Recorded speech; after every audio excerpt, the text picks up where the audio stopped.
तुम्हाला मी बँकेत असतानाची एक अत्यंत हृदयद्रावक गोष्ट सांगतो। एका व्यक्तीला मी टर्म इन्शुरन्स घेण्यासाठी अनेकदा आग्रह केला होता। तो बँकेत नेहमी येणारा ओळखीचा कस्टमर होता म्हणून मी त्याला सांगत होतो। पण अनेक वेळा पैसे नाहीत, नंतर बघू, पुढच्या महिन्यात करू असं म्हणत म्हणत त्यानं वेळ मारून नेली। कदाचित त्याला असं वाटलं असेल की मी बँकेच्या बिझनेसच्या उद्देशानं, माझ्या एखाद्या टार्गेटच्या उद्देशानं त्याला हे करायला सांगतोय। पण दुर्दैवानं काही महिन्यांनी त्या व्यक्तीचा अपघातात मृत्यू झाला। त्यावेळी त्याच्या घरात पैसे कमावणारा करता असा तो एकटाच होता। सगळं घर उघड्यावर पडलं।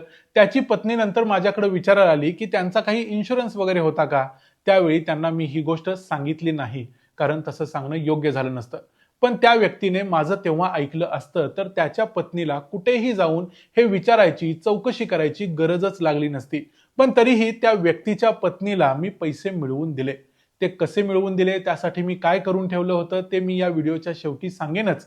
पण तिला फार मोठी रक्कम मिळाली नाही, पण तिला महत्वाची गोष्ट होती काहीतरी पैसे मिळणं, ती तिला मिळाली।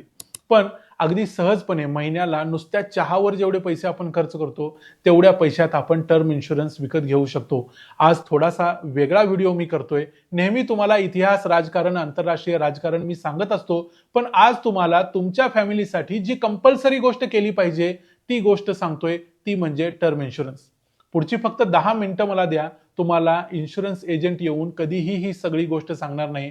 ती तुमच्यासाठी अत्यंत महत्वाची असते। जर तुम्ही टर्म इन्शुरन्स याच्या अगोदर केला नसेल तर ती अत्यंत महत्वाची असणार आहे। मी आहे रणजित यादव आणि तुम्ही पाहताय द मराठी बाणा। टर्म इन्शुरन्स जर आतापर्यंत तुम्ही केला नसेल तर मी खाली 3 गोष्टी सांगतो, त्यापैकी एक गोष्ट खरी आहे। पहिली गोष्ट म्हणजे तुमचा असा विश्वास आहे की तुम्ही अमर आहात।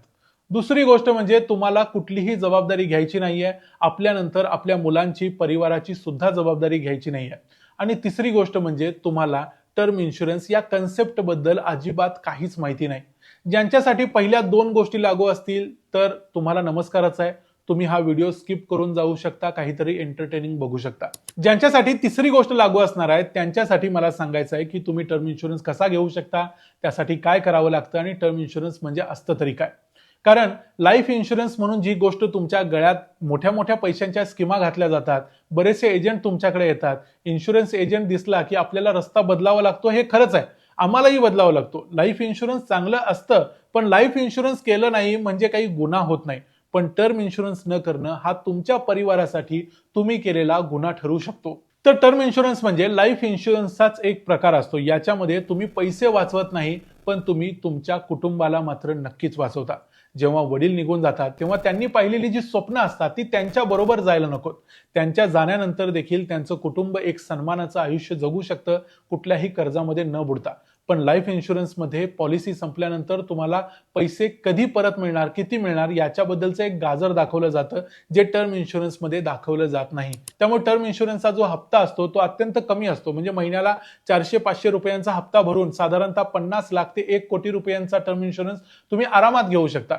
जेवढं तुम्ही जास्त तरुण असाल तेवढा तुमचा हप्ता कमी येतो। म्हणजे असं धरून चला की तुम्ही 25 वर्षाचे असाल आणि 10,000 रुपयामध्ये तुम्हाला जवळजवळ 1 कोटी रुपयांचा टर्म इन्शुरन्स मिळतो। म्हणजे वर्षाला 10,000 रुपये भरायचे, 25व्या वर्षापासून पुढे तुम्ही 70, 75, 80 जोपर्यंत तुम्ही जिवंत असाल तोपर्यंत हे पैसे भरायचे। कधीही तुमचा जर मृत्यू झाला तर तुमच्या परिवाराला डायरेक्ट 1 कोटी रुपये मिळतात।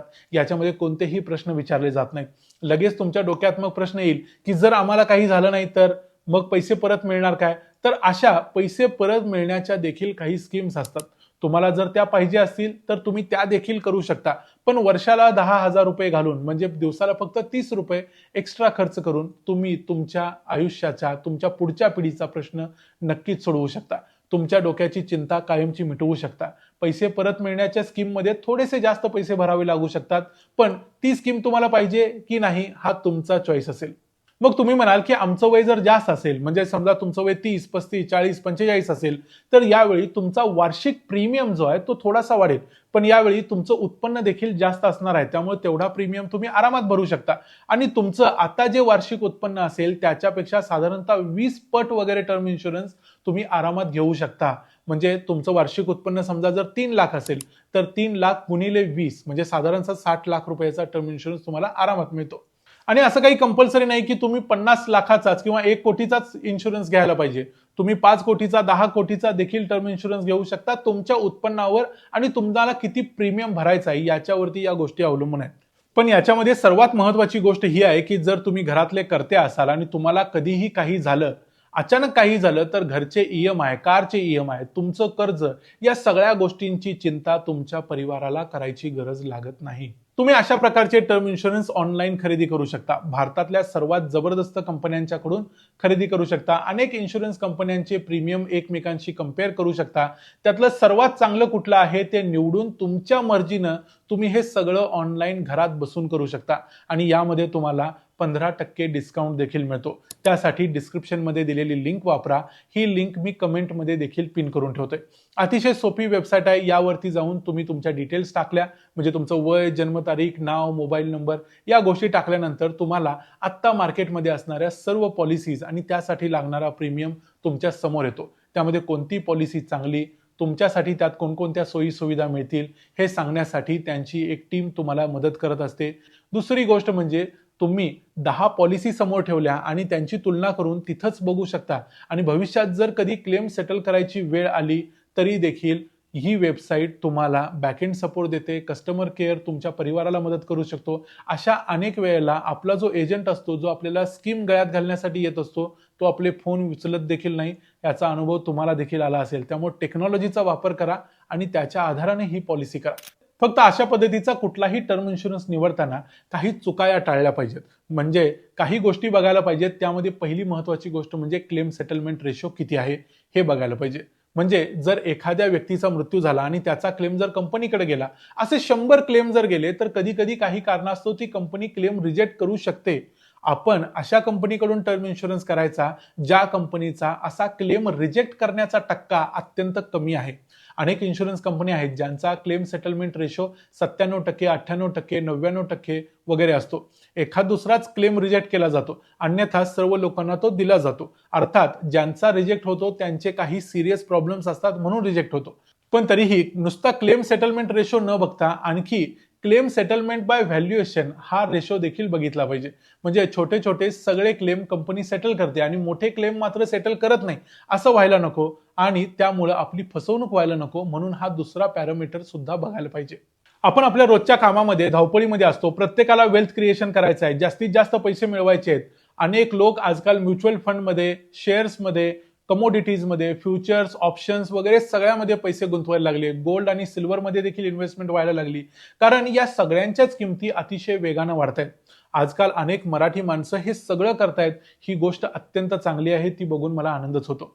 ही करायला हरकतच नाही. पण ज्यावेळी तुम्ही इकडे वेल्थ क्रिएशनच्या मागं, संपत्ती क्रिएशन करण्याच्या मागं धावतायत, त्याच वेळी तुमचं बेसिक क्लिअर असायला पाहिजे. म्हणजे तुम्हाला जर काय झालं तर तुमच्या परिवाराचं काय, या प्रश्नाचं उत्तर किंवा या प्रश्नाचा निकाल तुम्ही अगोदरच लावून ठेवलेला असायला पाहिजे. असं नाही की अरे ही गोष्ट करायची राहूनच गेली.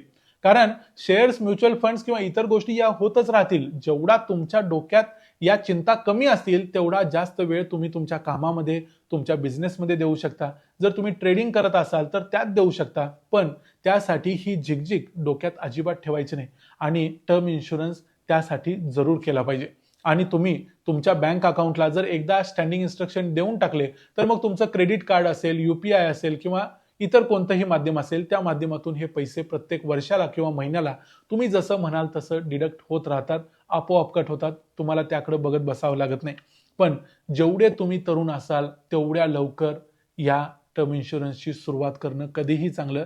कारण तेवढाच प्रीमियम तुम्हाला 70व्या वर्षात देखील भरायचा आहे. तुम्ही जर 25 वर्षाचे असाल आणि 1 कोटी रुपयांची पॉलिसी समजा तुम्हाला 10,000 रुपये वर्षाला भरून मिळाली, तर भलेही तुम्ही 60 वर्षाचे व्हा, 70 वर्षाचे व्हा, तुमचा प्रीमियम वर्षाला 10,000 रुपयेच राहील. आणि तोपर्यंत 10,000 रुपयांची व्हॅल्यू जवळजवळ निग्लिजिबल झालेली असेल हे तुम्हालाही माहिती आहे. कारण अजून 30-35 वर्षानंतर 10,000 रुपयांची काय व्हॅल्यू असेल. त्यामुळे तुम्हाला तेवढ्या पैशांसाठी वेगळी चिंता करायची गरज नाही, त्याच्यासाठी सेव्हिंग करायची गरज नाही. तरी तुम्ही तुमचे बाकीचे पैसे वेगवेगळ्या मार्गाने सेव्ह करू शकता. पण इन्शुरन्स एकदा झाला तर बाकीच्या गोष्टींची सक्ती राहत नाही.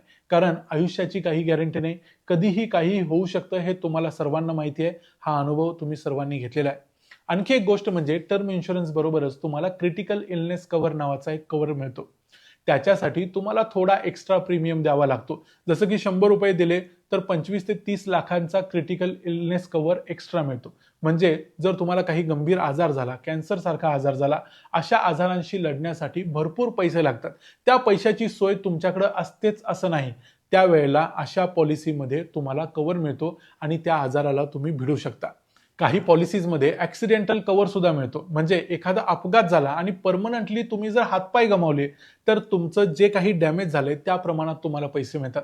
म्हणजे प्रत्येक वेळेला पैसे मिळण्यासाठी मृत्यूच व्हायला पाहिजे असं काही नाही. पण इथे एक गोष्ट लक्षात घ्या की क्रिटिकल इलनेस कव्हर तुम्हाला एक लमसम रक्कम देतो, पण कधी तुम्हाला आजार झाला हे समोर आल्यानंतर. पण तो व्हायच्या अगोदर तुम्हाला अनेक दुखणी खुपणी असतात, अनेक छोटे छोटे मोठे आजार असतात ज्यासाठी तुम्हाला दवाखान्यात ऍडमिट करायला लागतं, काही सर्जरी असतात, त्यासाठी देखील लाखो रुपयांची बिलं होतात. त्याचे पैसे कुठून येणार? तर त्यासाठी टर्म इन्शुरन्स बरोबर एक हेल्थ इन्शुरन्स सुद्धा करणं गरजेचं आहे.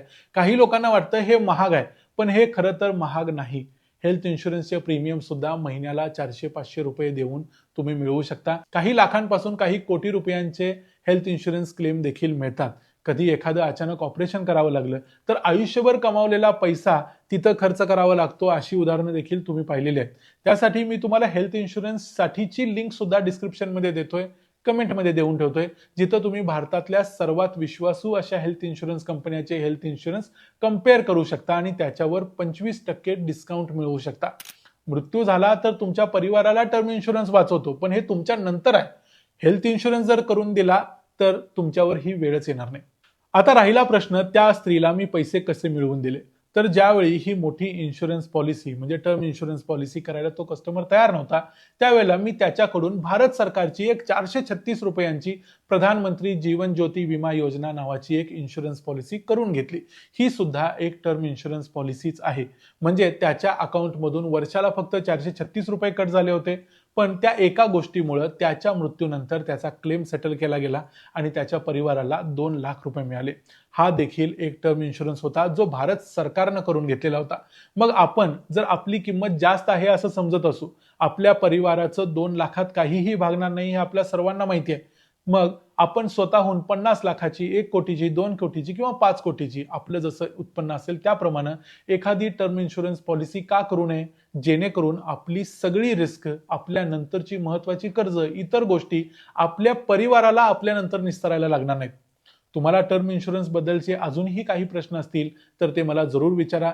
या गोष्टीबद्दलची जागरूकता आपल्या सर्व मित्रांच्या पर्यंत, नातेवाईकांच्या पर्यंत पोहोचली पाहिजे. ही गोष्ट खरं तर मी अगोदरच बोलायला पाहिजे होती. ही अत्यंत महत्वाची होती, पण उशीर जरी झाला असला तरी ही गोष्ट आता जरुरीची आहे. आपण दुनियेच्या मागे धावतो, आपल्या स्वतःला मात्र जे करणं गरजेचं आहे ते करायचं विसरून जातो. त्यामुळे तुमच्यापैकी ज्यांचा टर्म इन्शुरन्स नसेल आणि तुम्ही जर घरातले कर्ते असाल, कमावते असाल तर तुम्ही टर्म इन्शुरन्स जरूर करा. जर तुमच्यापैकी कोणालाही अजून काही शंका असतील किंवा करायचाच नसेल तर तुमचं त्याच्या मागचं काही लॉजिकल कारण असेल तर ते आम्हाला जरूर सांगा. त्यांची प्रश्नांची उत्तरं मी कमेंट्समध्ये जरूर देईन. याशिवाय तुमचे काही जास्त प्रश्न असतील, आणखी काही गोष्ट असतील तर त्याच्यासाठी एक सेपरेट व्हिडिओ करून त्यांची देखील उत्तर देईन. पण ही गोष्ट मात्र झालीच पाहिजे. अनेक गुजराती मारवाडी लोक स्वतःचे 5-5 कोटीचे, 10-10 कोटीचे टर्म इन्शुरन्स करतात. आपली मराठी माणसं मात्र इथं मागं पडतात. त्यामुळे आपण आपल्या या अवस्थेतून बाहेर पडण्यासाठी ही किमान गोष्ट आपल्या कुटुंबात केली पाहिजे. आपलं कितीही काहीही छोटं उत्पन्न असेल, पण एक छोटासा प्रीमियम भरून स्वतःचा लाईफ सिक्युअर केलं पाहिजे आणि आपल्या पुढच्या पिढीचं भविष्य देखील सिक्युअर केलं पाहिजे. याबद्दलचं तुमचं काय मत आहे हे मला कमेंट्समध्ये जरूर सांगा. व्हिडिओ आवडला असेल तर व्हिडिओला लाईक करा, चॅनलला सबस्क्राईब करा. पुन्हा भेटू पुढच्या व्हिडिओमध्ये. तोपर्यंत पाहत रहा द मराठी बाणा. जय हिंद, जय महाराष्ट्र.